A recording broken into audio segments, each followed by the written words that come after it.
This is Umar Ahmed for IFL TV in association with MTK Global. Josh Khalevi, David Avanesyan is finally on, both negative, joined by Richard Towers. You must be so relieved about that news as well as Josh. Yeah, definitely. It's been a long time coming. And Josh is, like he said on the interview before, he thought he was ready, in 2018. And if you look at the footage from, the pictures from Josh's physique, from the look in his eye, from the structure in his face, you can just see that he's more seasoned now, he's more ready, and just as Josh said, God's the best of planners, and this is clearly the right move, so he's ready to roll. We've heard Josh talk about the fight, breaking it down, etc. We all know what David Avanesyan is going to do. Why do you believe, and why does Team Kelly believe that it's going to be too much for him on Saturday night? I think with Josh is he's not only come on physically, he's come on mentally more than anything, and I think he's a lot more sure of himself now, and he's demonstrating this in sparring, in training, in all the drills that Adam obviously puts you through. He's just topping the scores, and if, like I said, if it was to be suggested before that he was ready, he's more than ready now.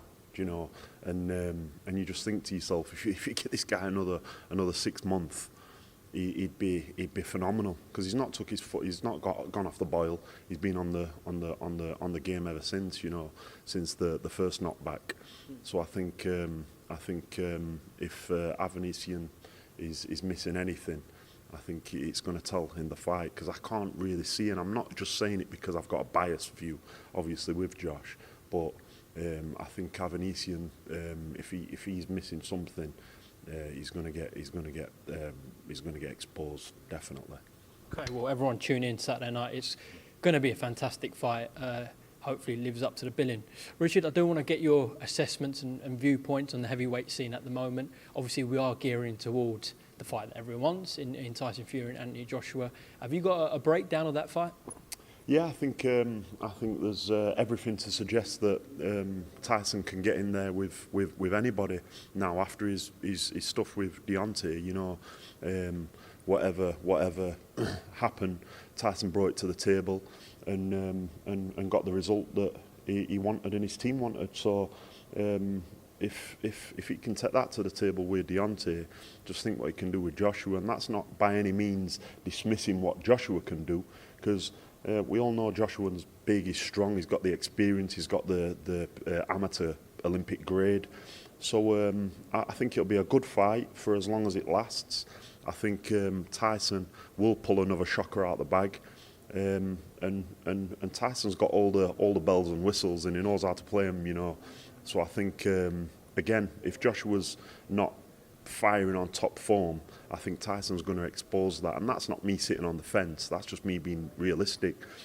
Tyson at the moment is probably the only heavyweight out there what offers such a variety of different things, and like I said with Tyson, you just never know what you're going to get, and I think he's going to bring it to the table.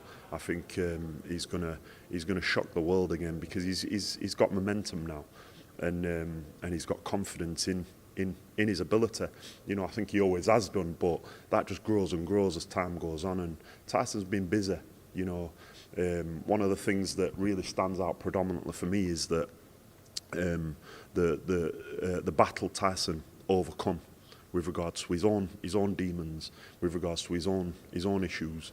He come through that and gave a shining example of what it means to put your teeth together and really grind it out. And now I think there's a little bit too much momentum in Tyson. I think he'll do a number with Joshua, but for as long as Joshua's in there, I think he'll offer more variety than what we've seen, because he has to. You know yourself, if you're getting with somebody that's a few levels lower than you seem to lower your standard of boxing. If you're getting with somebody that's higher, it forces you to up your game. So I think it'll be a good fight. I think it's one to watch, definitely. I won't be putting a bet on because I'm not a gambling man, but I'll definitely be watching, definitely. Okay, well, I appreciate that breakdown. Also want to ask you about Deontay Wilder. How much of a force do you think he can still be in the heavyweight division? The thing is, one of the things that people do is they dismiss very easily with fighters. They dismiss, off the back of things. Brendan used to say to me, you're only as good as your last fight. And I never really understood back then what it meant until I got to the stage where, I'd had 16 fights, knocked 13 out, and for me, for my standard, I was flying, and Brendan always whispered in me, is always that voice of reason. Don't get fucking carried away. Excuse my language. Don't get carried away with yourself. Keep your feet on the ground. You're only as good as your last fight. And I was forced to understand what that terminology meant, and it's prevalent with Deontay. This guy knocks people out for fun. People are forgetting what he did with Ruiz Ortiz. Blew him away. He's getting Dominic Brazil. Dominic Brazil. But let's focus on the grade. Let's focus on the quality of fighter. That's not dismissing Dominic Brazil's quality of fighting or skill set, but Luis Ortiz he was a weapon. He was a force to be reckoned with, and everyone was supposedly avoiding him.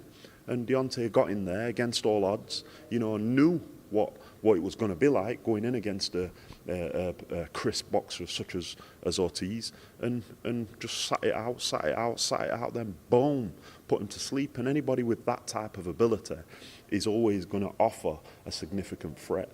So you can never write somebody off like Deontay. I've known that he's been through a few things, a few battles himself, on the subject of Tyson Fury, overcoming his battles. Imagine what Deontay's been facing, and it's not just because he's my friend, but he's been through his fair share of battles himself, and he's still going strong, he's still firing, he's still talking what he talks and meaning what he says and living by that, still, making his family thrive, first and foremost. So you can never write this guy off, because he's got purpose, he's got a reason for why he's in there, and he's in as good a shape as I've ever seen him. So I think when the next fight happens, I think he's supposed to be fighting Charles Martin. Apparently, that's the speculation. Well, he was, but I think he asked for $10 million, according to reports, and the money couldn't be generated. So I don't know where that situation stands. But you're right, once he's back in the ring, hopefully we see the best Deontay Wilder again. I think why people might be questioning it more is, since the loss to Fury, he's obviously made a lot of excuses, and also the split with Mark Breland and the feud they've had recently. They're questioning his mental state at the moment. Is that fair? Well, this is what I'm saying to you. You don't know what somebody's going through, and I did a recent interview and I showed a little bit of irritation with things that people had said, and how people were shooting him down and kicking him while he's on ground, and that was just from I suppose not a sympathetic point of view, but from a human point of view. The guy's going through a few things. He's gone through a few things, and I sympathise with anybody that's fighting battles, because I've been there. I've had my own. Not going to go on about myself, but I've been there, and I know what it takes to get through battles. And when you're in the public eye, such as these guys are, a lot of people would say, well, they chose to be in the public eye. They chose to do boxing. They chose to put themselves on the firing range. That's true, but people should try and look within themselves and look at the situations they've probably been through. Everybody's been through their own battles, and Deontay is no different. I'm no different. And to be still where he's at with the position he's in, he's only lost one fight. People might say, well, technically he's lost a few fights, but he blasts people out. You've got to give credit to Tyson for not getting blasted out like everybody did. People they don't realise what they're doing. They're taking credit away from Tyson and what he did with Deontay. You've got to give credit to Tyson. He went in there, did his thing, and snatched the belt away. That's how a championship fight should go. But that doesn't mean to say that the champion's any less than what he was when he had the belt. So give him all the respect. I think there's some really good fights in the pipeline. Tyson and Joshua being one of them, the biggest one of them. And like I said, don't take your eye off other people coming through. Dillian, obviously Joyce, you know, destroyed Dubois with his jab. People don't realise what that guy did with his jab, you know. And I know what it is to get in a mix with these heavyweights. I know what it is to get in and taste what these heavyweights have got to offer. And I find it very hard to dismiss anything any of these accomplished champions have achieved so far. I find it very hard, and I find it very hard to sit and stomach people, especially experienced people, know what it's like to be at the top, know what it's like to be at the bottom. I just think it's exciting times, but the first level of the excitement is obviously Josh Kelly. But on that note, listen, best of luck this Saturday night. Everyone tune in, Sky Sports and DAZN globally. Richard, appreciate your time here on IFL TV, and we'll catch you after Josh's fight. Perfect. Thank you very much, man. Thank you.